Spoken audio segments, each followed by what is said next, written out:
সকালবেলা হালকা কুয়াশায় আচ্ছন্ন গ্রাম, ছোট ছোট মাটির ঘর, চারপাশে ধানের ক্ষেত, পাখির কিচিরমিচির আর মুষল গলায় বাঁধা ঘন্টার শব্দ মিলিয়ে এক শান্ত সুর বেজে চলেছে।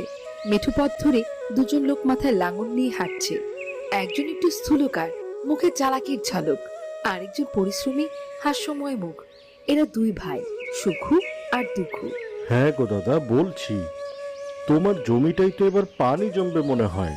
তাতে যদি ধান লাগাও তাহলে বেশ ভালোই ফলন হবে।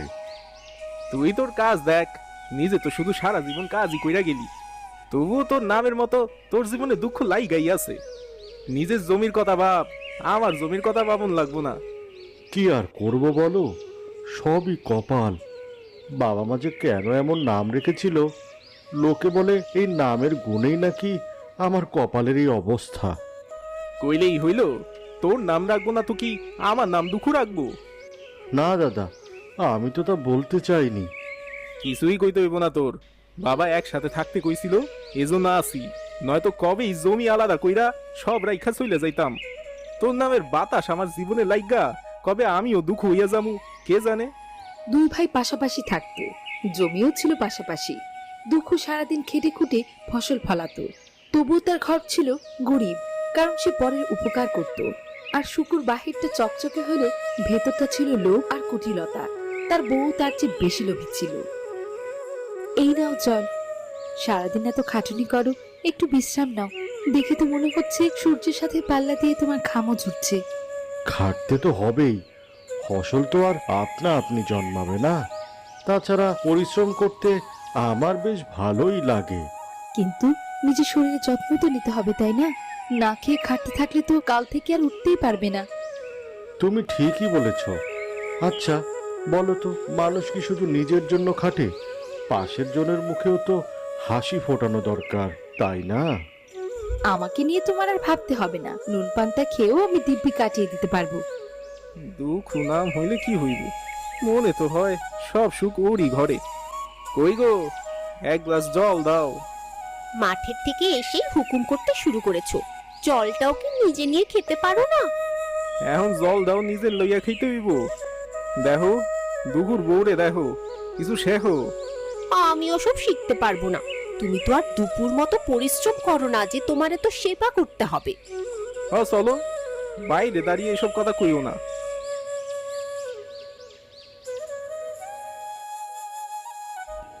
আজ রান্না করতে এত দেরি করলে যে? সকাল সকাল মাঠে না গেলে কাজ আগাবে কি করে বলো তো? ঘরে যে তেমন কিছু ছিল না, এর জন্যই দেরি হয়ে গেল। কেন, দুদিন আগেই না বাজার এনেছিলাম। পাশের বাড়ি ভাবি অভাবে পড়ে এসেছিল, তাকে কিছু বাজার দিয়ে আসলাম, এর জন্য। তা তুমি ভালোই করেছো। এখন দুজনের খাবার হবে তো নাকি? হ্যাঁ হবে, আর কিছু বাঁচবে। দুপুরে তুমি এসো, একসাথে খাবো। ঠিক আছে ঠিক আছে। দুঃখ ও তার বউ নিজেদের খাওয়া শেষ করে, কিন্তু হঠাৎ সামনের পথ দিয়ে এক বৃদ্ধা লাঠিতে ভর করে দুঃখুর উঠানে এসে দাঁড়ায়।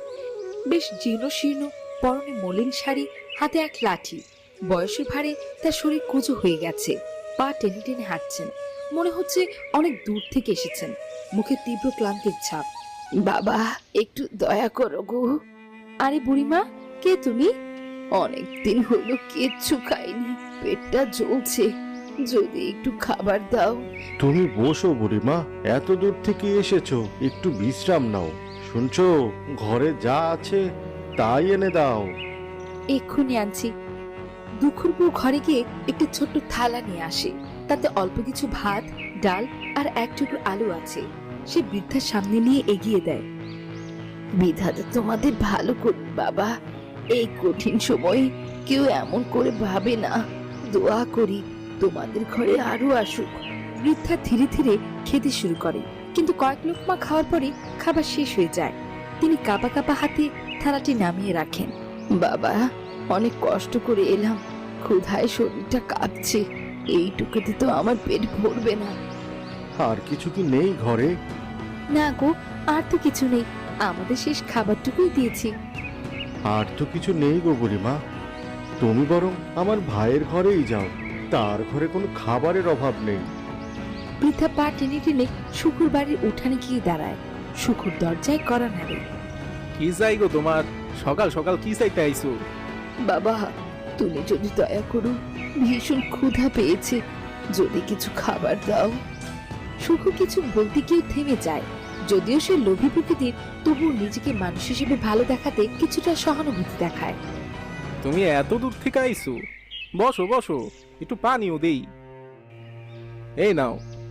শুধু জল? শুধু জল না তো, তোমাকে কি দামি দামি খাবার রান্না করে খাওয়াবো? তোমার ভাই যে বললো তোমাদের ঘরে খাবারের অভাব নেই। ও বুঝছি, নিজের ঘর রাইখা এবার আমার ঘরে পাঠাইছে। না গো বাবা, ও ঘরেও খেয়েছি। যদি তুমি কিছু দাও তাহলে আমি তোমাদের পুরস্কার দেব। এই কথা শুনে সুখুর মনে লোভ জন্মায়। সুখু ভাবে হয়তো বুড়ি কোনো তাকে সোনা দ্বারা উপহার দেবে।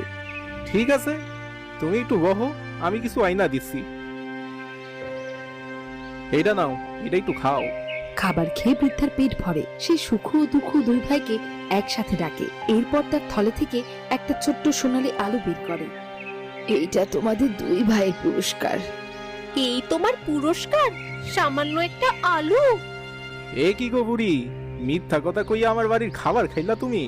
না, এটা শুধু একটা সাধারণ আলু নয়, এটা জাদুর আলু। জাদুর আলু? হ্যাঁ, এর থেকে সোনার আলু জন্মাবে। তাহলে তো এই আলু আমরাই নেব। তোমরা কেন নিবে গো বৌদি? বুড়িমাকে তো আমরাই আগে খাবার খাইয়েছি, আর আলু পেলে আমি আরো মানুষকে সাহায্য করতে পারবো। না, এই আলুটা আমি তোমাদের বাড়ির মাঝখানে রোপণ করব। দুজনের ভাগ দুপাশে থাকবে। একদিন এক পাশে সোনার আলু ধরবে, আরেকদিন আরেক পাশে। তবে কেউ যদি ধোকা দেয় বা চালাকি করে তাহলে তার ক্ষতি হবে। এই বলে বৃদ্ধা ছোট্ট আলু নিয়ে সোজা দুই ভাইয়ের বাড়ির মাঝখানে রোপণ করে দেয়। এরপর বৃদ্ধা চলে যায়। বেশ কয়েকদিন পরে আলু গাছটা অনেক বড় হয়ে ওঠে আর সুখুর পাশে সোনার আলু ধরে। হ্যাঁ গো, এ তো সত্যি সোনার আলু। আমরা তো বড়লোক হয়ে গেলাম। হ, তাই তো দেখতাছি। বৃদ্ধা তাইলে ঠিকই কইছিল। সুখু ও তার বউয়ের আওয়াজে দুঃখু ও তার বউ ঘর থেকে বেরিয়ে আসে। উঠানে মাঝ বরাবর আলু গাছ। সুখুর পাশে সোনার আলু ধরেছে। দেখেছো, ওদের পাশে আলু ধরেছে, তার মানে কাল আমাদের পাশে আলু ধরবে। হ্যাঁ, সেই আলু বিক্রি করেই আমি গ্রামের অসহায় মানুষদের সাহায্য করব। পরের দিন দুঃখুর পাশে সোনার আলু ধরে, কিন্তু কিন্তু এই দেখে সুখু ও তার বউ খুশি হয় না। তারা চেয়েছিল শুধু তাদের পাশেই সোনার আলু ধরবে। দেখছো, ওদের পাশেও সোনার আলু ফলছে। গাছটা যদি শুধু আমাদের হইতো, তাইলে আজ কত বড় লোক হইয়া যাইতাম। হ্যাঁ, এই সোনা দিয়ে আমি দামি দামি গহনা বানাবো।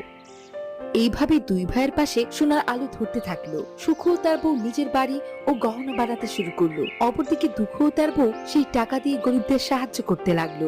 এই দেখে সুখ ও তার বউর হিংসা শুরু হলো।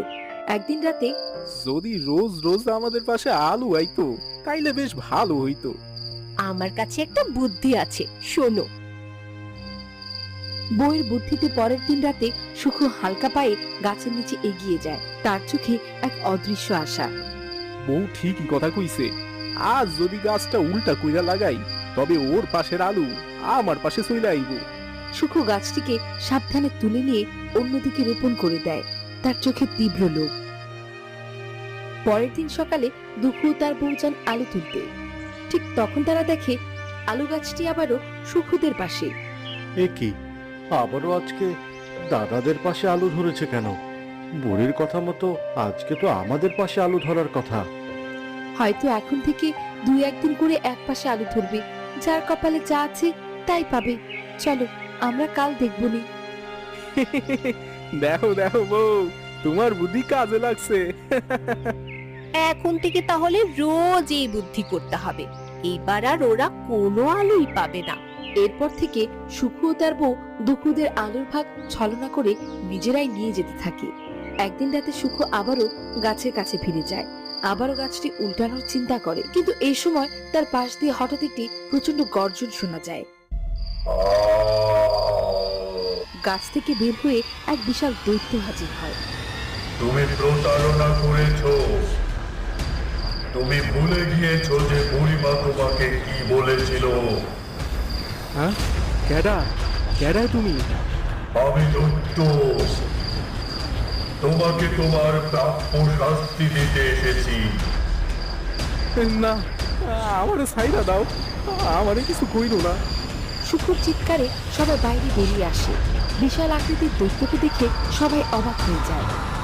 এ কি কি হয়েছে তো তোমার? সে চুরি করেছে, গাছটা উল্টো করে লাগিয়েছে, এখন সে তার যোগ্য শাস্তি পাবে। আমার ভাইকে ক্ষমা করো, সে শুধু একবার ভুল করেছে, আমি তাকে শাস্তি দিতে চাই না। সে তোমার ভাগের সম্মান হাতানোর চেষ্টা করেছে, আর তুমি তাকে ক্ষমা করে দিয়েছ। তোমার দয়া দেখে আমি খুশি হয়েছি। আজ থেকে শুধু তোমার পাশে আলো ধরবে। এই বলে দৈত্য সেখান থেকে চলে গেল। পরের দিন থেকে শুধু দুঃখের পাশেই সোনার আলো ধরতে শুরু করলো। দুঃখের দিন সুখে শান্তিতে কাটতে লাগলো। এইদিকে সুখের সমস্ত ফসল নষ্ট হয়ে গেল। হায় হায় রে, আমার সব কিছু শেষ হইয়া গেল। লোভ না করলে আজ অন্তত সোনার আলু পাইতাম, কিন্তু সেইটাও তো গেছে গা। দাদা, তুমি কোনো চিন্তা করো না, আমি তোমাকে সাহায্য করব। এই বলে দুঃখ তার ভাইকে নিজের পাশের আলু দিয়ে দিল। এতে গাছটা নতুন রূপ নিল। গাছ তাদের দুই ভাইয়ের ভালোবাসায় এই দুই পাশে আবার সমানভাবে সোনার আলো দিতে